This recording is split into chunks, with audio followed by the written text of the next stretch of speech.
Alright, welcome. If you're new to the channel, my name is Elliott with Rickety Ski Reviews, and we are going to do another React video today.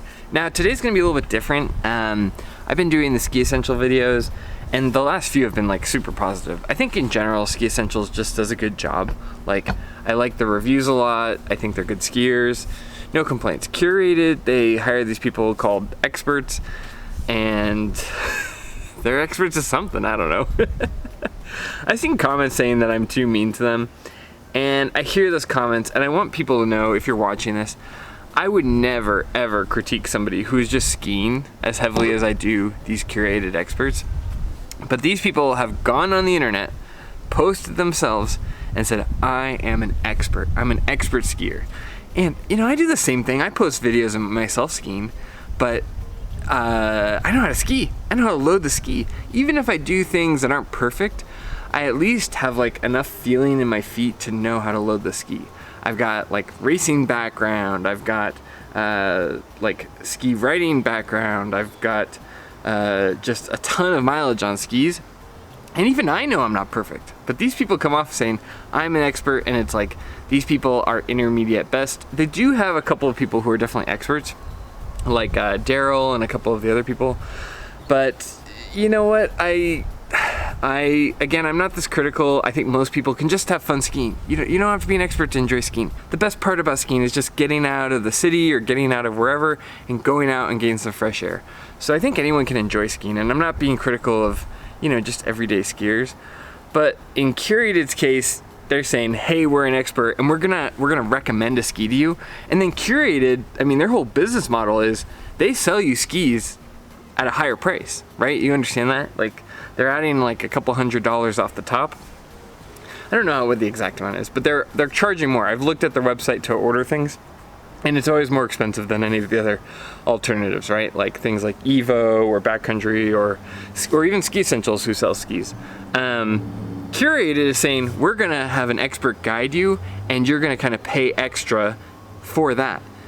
But then you look at the Curated expert, and they don't know how to ski, and I don't know. I think that deserves a good ribbing, because it's really dishonest to have somebody who's really not feeling the ski be making all these kind of recommendations. If you can't fully load a ski and carve and connect your turns, then I really don't think you have any business charging honest people extra money for your services. That's just my opinion, and I'm just, this is a hobby.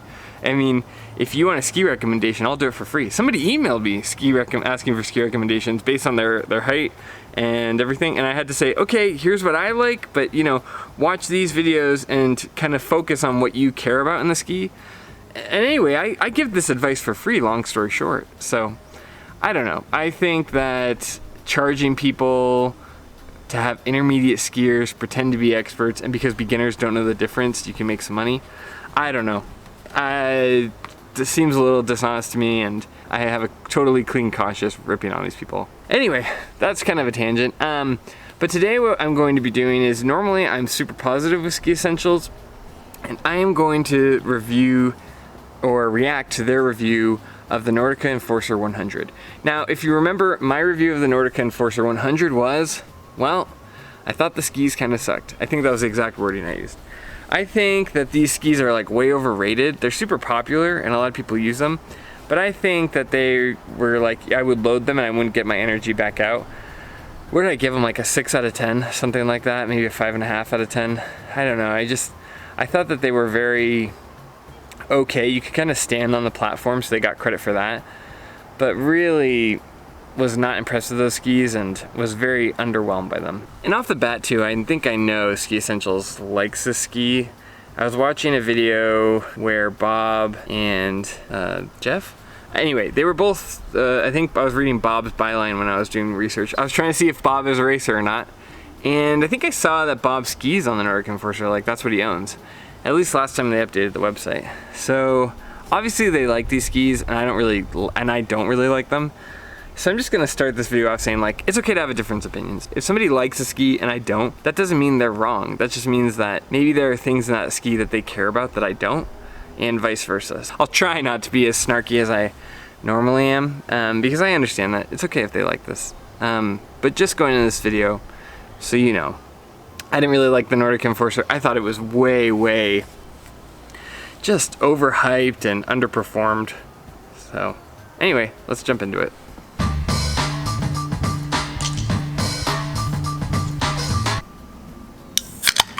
Hey skiers, it's Bob with SkiEssentials.com. Welcome to our 2023 ski test. Got a Nordica Enforcer 100 for you today. This thing is structurally the same as it was last year, a little bit of a graphics update, and that's great news. Okay, one thing Bob is doing here that I really like is that he's informing the audience that this is a graphic update. So for anyone wondering what that means, it means that they did not fundamentally change the ski in a major way. The ski build is the same, and you see that kind of graphic with the red and the blue. That is all they changed to the ski. And this is the exact ski I skied on as well and during my review. So what Bob is really just saying is, hey, if you are looking at like a ski swap and you're looking at the 2022, that is the same ski. And I think it's really important for people to know that, because sometimes people can say, okay, I want to get the newer ski. Obviously they've innovated on it. And as a consumer, Bob is telling you, hey, this is the same ski. If you already have this ski, you're not missing out on anything. I don't know, it's just like a very pro-consumer thing that the ski industry does that I wish more industries did. So, off to a good start. For those advanced and expert skiers who love this wider bodied all mountain ski that's really kind of at the height of versatility. You know, that 94 Enforcer that might carve a little bit better. This is certainly a better option for that softer snow, but there's not a whole lot of a performance. Okay, so I will agree. I will agree off the start, which is kind of surprising to me, but I will agree that I could see how that ski is really versatile, because it's not like super bad, and I don't know. I didn't think it was very good edge to edge time actually, and in the trees it felt a little clunky. I do see where it's getting points for versatility though, because it's kind of, if you looked at it like on a stat sheet, it's kind of got points in all the fields. So I'm willing to compromise on that. I think that, yeah, I can see why this is a diverse ski. I just thought that the things that it did do, like carving and off trail, were not very good. But again, I was in the West Coast and these guys are in the East. I don't think that matters, but in case you as the viewer are trying to understand that, I'm out West and this is at Stowe. Also, this is a ton of snow for Stowe. Holy moly. It really was a good winter. I mean, I grew up in outside of Burke, and that is a ton of snow for Vermont. That is like call out sick from work snow. Wow. The one thing that you don't always get to when you watch some of this Vermont skiing is that snow can be really heavy, and it can be quite a workout. So like having the right width and the right equipment is a little bit more important in Vermont, whereas you can kind of get away with more things than the light fluffy powder. And it also, you have to be really athletic to know how to maneuver that heavier snow. Just anyway, food for thought. Downfall for on-trail carving performance. This thing still lights it up on the groomers for sure. Pretty surprising for a 100mm underfoot ski. All right, that's where I'm gonna have to differ. Lights it up on the groomers. I don't know. When I skied on it, it did not light anything up. Maybe I got a bad pair or something, but when I loaded it up, it was like I'd load it up, I'd get to the peak of the turn, it would hold like an okay platform, but then it would not give me any energy out of the turn. So not everybody looks for that or cares about it or like skis in a way where you notice it, but I noticed it a lot, like not getting any spring out of my turns, and I was really disappointed. There's no excuse for a ski that is like, I don't know, lauded as being this good to not have any pop out of its turns. So I disagree. It did not rip on the groomers, and the hard thing with this video, hopefully we'll see more, but I'm not seeing any groomer skiing, so like I don't have any visuals to back up that claim.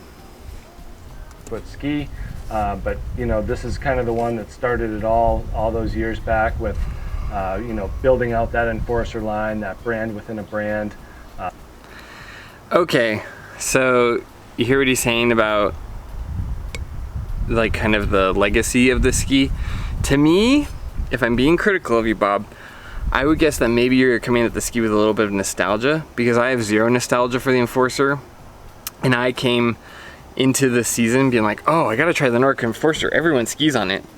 And just super disappointed, because it really didn't do anything that well. It kind of felt like a catch-all ski that almost anyone could be recommended, you know, especially intermediate or beginner. Someone could recommend it and they would do fine. It would be a stable platform, but it really wasn't giving my energy back, and I don't know. It looks like we're gonna see some carving though, so maybe this will help give me at least like a visual of what they're doing.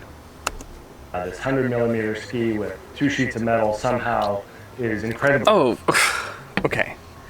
Okay, I think this is the other guy. God, I gotta remember the names. Jeff?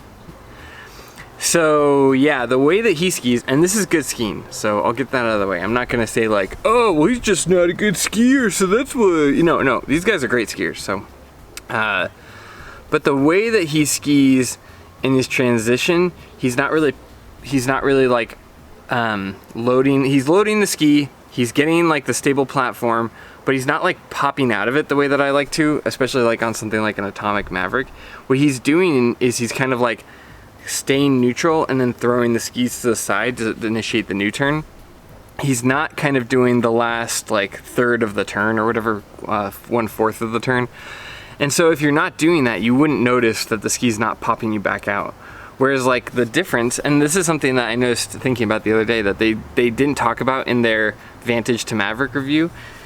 That's the one thing that the Maverick does that the Atomic Vantage doesn't do, is it really like gives you a little pop at the end of the turn. And I think that's from that extra camber. And it's not a big improvement, it's very similar to the Vantage. But that's something that the Maverick does that certainly the Nordica Enforcer doesn't. But with that ski style, it would be very, very easy to overlook it. And the way that I ski, I like connecting those turns and I like getting all the power out of the turn. And this is no shade. Like, I think that this is beautiful skiing. It's just a different style. My dad was a big like marathon runner for the Boston Marathon, and he used to have a saying. He would say, I will warm up and I'll see people who run, and the way that they run, it looks like they couldn't cross the street. It looks so clunky and uncomfortable. But when I got into the race, those people would pass me. And I think that this is a good example of that. Whoever this is, Rob, I don't know, Jeff, the way that they ski is very different from how I ski. So the way that they ski, they don't really care about the end of the turn. They probably don't like head skis very much because that's where you get all the energy.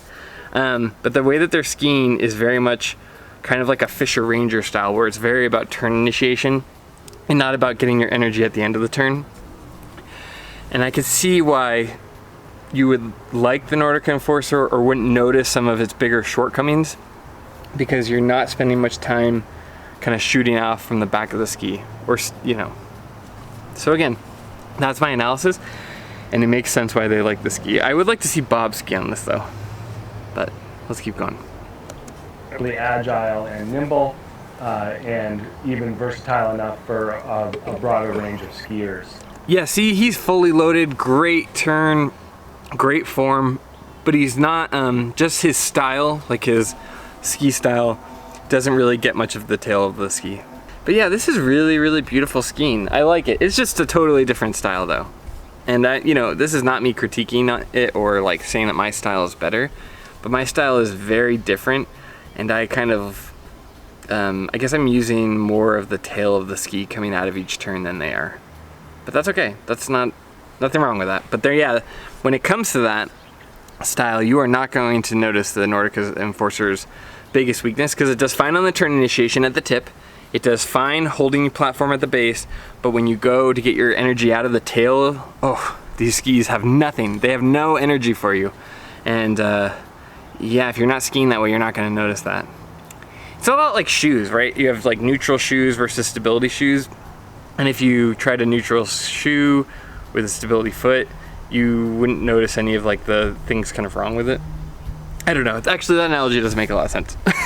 But it's just his ski style doesn't highlight the biggest shortcomings of the Nordica Enforcer. But we do start with that wood core, 2 sheets of metal, thinner metal. That allows for that more nimble nature. You know, it feels light on the feet. God, he does get low though. great body mechanics. You can always tell like when someone's got a lot of ski mileage on, because in order to do that much mileage, you have to have like a good body position that's going to make you comfortable, right? So it's kind of, there used to be an old saying from CU Boulder runners. It's called the trial of miles and the miles of trials. And basically what that just means is like over time of doing something, you kind of learn techniques that make you comfortable, because it's just like you adjust it, because something that is a little bit uncomfortable for a short period of skiing doesn't matter. But if you're skiing miles and miles, something that's uncomfortable, you start to notice it more. And this is really, really good skiing. I like this a lot. Definitely not getting the tail action, but you know, especially in Stowe, Vermont, I don't know if you even really need it. While it's not that light on the scale. And then we get carbon and fiberglass stringers in there to go along with their true tip technology. So they are able to lighten the swing weight by taking the wood sidewalls out at the very tip and replacing that with the ABS material. Oh, it's got no sidewall. Okay, so if they took the sidewall out, if I'm thinking of it like the skis I skied on for 3 years, if they took the sidewall out and they didn't replace it with camber, that's gonna be why I don't feel any pop out of them. Okay, this is why I don't really like these skis.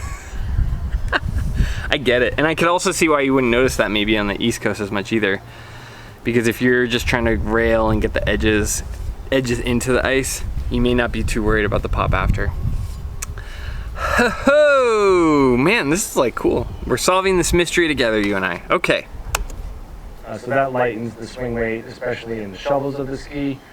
Just makes it a little bit more approachable, a little more floaty and playful in softer snow, while keeping the majority of the ski still really oriented towards carving and turning and all that type of stuff. But yeah, I mean, but let's be honest, its carving is okay, but it's not that great. Like something like a Stokely Storm Rider, or any of Stokely, really, Stokely Laser, the Atomic Maverick, the Fisher Ranger, the K2 Mindbender. Let's be honest, they have a little more bite in the turn initiation. Not miles ahead of this, but this is not that great when you think about it from that. And its playfulness is okay, but then it also sacrifices it for time edge to edge with your turns. I don't know. These skis aren't for me, but I think the things that they're sacrificing, maybe what it comes down to, are things that I prioritize when I look for a ski. So, you know, this is why when people ask for ski recommendations, I have to say like, okay, what do you like and what are your priorities going into it? So even like if you watch one of my reviews, go into it thinking, what do I care about and does the ski have it? Rather than getting sidetracked with features that maybe won't apply to you. awesome choice for that advanced expert skier who's looking for total versatility in one pair of skis, who wants something on the slightly wider end of the spectrum. Okay, here's another recommendation I'm gonna make for people. If you ski a lot and you are above an intermediate skier, I would warn against getting a one ski quiver or a do it all, because I don't think you're getting the full best experience. I think if if you're coming back to skiing, just do whatever gets you on snow, it doesn't matter. But if you're like going into a season saying, okay, this is my big hobby, this is what I want to do a lot of, I would suggest getting something like 90 or less underfoot. Like get something that carves if you really love carving, and then get a pair of like designated powder skis. That way you're not trying to get a ski and stretch it so thin to get to do so many things that it doesn't do anything super well. Now there's a few exceptions, like Atomic Mavericks do if you just looked at everything they're capable of, they do a really good job. Or Fisher Rangers, really, I can't believe that those carve so well. But if you're like, don't expect it to do, like if I'm getting an Atomic Maverick 95 Ti, or if I'm getting a Fisher Ranger 102, don't expect it to carve as well as like a Maverick 88 Ti, right? Like just don't expect that from it, because that's not fair to expect from the ski. And then don't expect it to float as well as like a a QST blank or something like that. Just have reasonable expectations for your skis. There are some really great skis, and skis have really pushed the boundaries of kind of crossing into different platforms and what they're capable of. And I mean, that's why I love the kind of the all mountain category.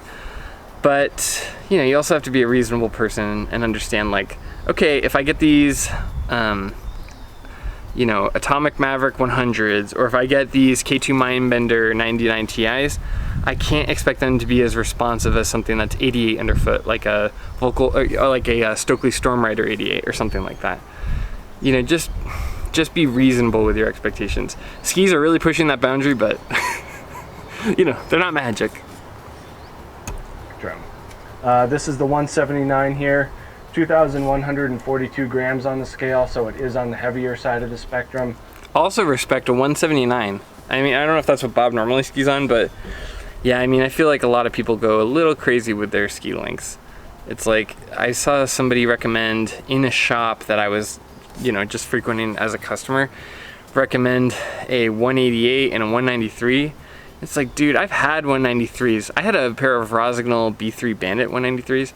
And it's like, it was fine because it was just a powder ski, but you really got to let your ego go with size. Like, just, I mean, you can test things out and just go with feel. I always default to that. Go with what feels good. And I think 179 for me, I'm 6'1", and I love like a 176, 179. Anyway. Like I said, though, it doesn't feel that heavy. It certainly feels damp and stable and powerful, but the swing weight's pretty light. And that metal allows the ski to turn pretty easily, but if you want to stand on it and ride it pretty aggressively, it'll hold up to that. That's really great skiing. And you know, you might see some stuff with the hands, but you got to remember that they're cutting through powder, and a lot of that's just for balance. Yeah, also it is, I mean, it is a light ski. I think that this is also a thing too where they're worried about being damp. And I can see why that's appealing for intermediate skiers, but dampness is a weird word for it. I would say it's just like a stable platform, might be a better way to describe it. And with some of that dampness comes, hey, I'm not getting springboarded into the next turn, so I'm kind of losing some of that energy into the dampness. It's kind of funny because dampness is almost a double-edged sword where you want stability, you don't want a ton of reverberation, but you also don't want to lose your energy either. So it's a fine line to walk. As well. In this 179, we are looking at a 17.3 meter turn radius. So pretty turny. A lot of that has to do with the fact that we have this side cut extending beyond the rocker. And what that does is it allows for a longer effective edge. So the ski is smooth, yet comes around nice and clean. Nice positive camber underfoot, amazing edge grip for a ski. I get what Bob's saying here, but I would argue that these do not come around very clean. They come around in the first half, they come around in the middle section, but they do not give you the energy back out at the end. And if you care about that, you really need to know that. I don't know, it's always hard to tell too with these guys, because they're very nice, and I appreciate that, but you almost need someone like me who's really negative about things, because it's like, you want to know the you want to know the shortcomings of a ski. If you're gonna buy it, you're gonna be stuck with it the whole time, and there's nothing more frustrating than hearing, oh yeah, this ski's hunky-dory, and then you know you've got it for the next few years. It's like, ugh. This ski does a lot of things like pretty well. It was pretty stable. It wasn't like it was falling through. The tip initiation was like okay, but you know, you should be aware that the energy out of the tail kind of snapping into the next turn, it's not there. So I guess, I don't know, I'm not a big YouTuber, I'm just doing this for free, but I can tell you from first-hand experience from trying them, if you care about energy snapping out from the end of the turn, find a different ski. If you don't care, hey, whatever. Ski of this width, and then we kind of have this free ride inspired rocker profile and tip shape here, which really comes in handy for softer snow.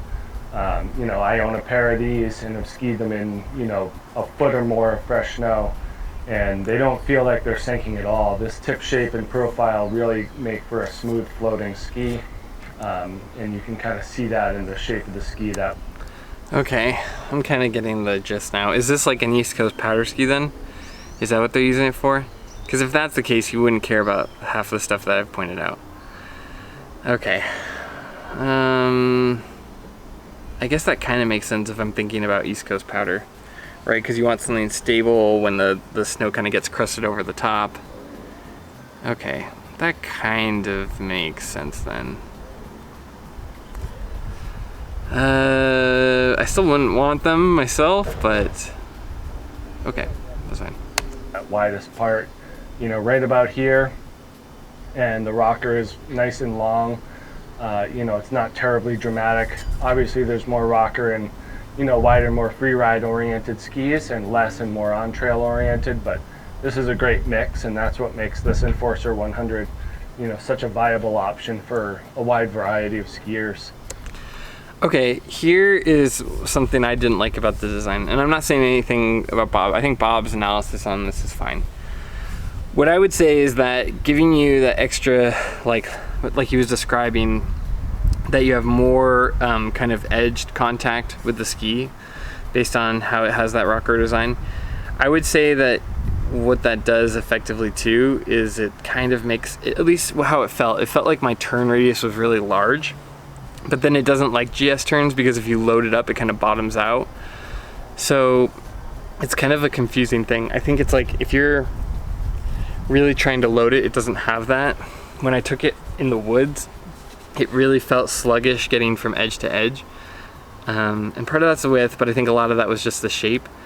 But I could see maybe where like someone on moguls would kind of like it, because it's almost like a kind of surfy sort of ski. I don't know. I didn't like that design, and to me it felt like it was just trying to be really approachable for a lot of different people, but that's just my takeaway. If you like it, that's totally fine, but I was not a fan of these skis, and it feels like these skis, you know, you talk about the legacy, but the other side of that coin is, okay, well, we're gonna play this safe because a lot of people can ski on it and we can sell a lot of them. You know, there's a lot of people who are beginner to intermediate, and we can, you know, we can stock the shelves full of these and they will move.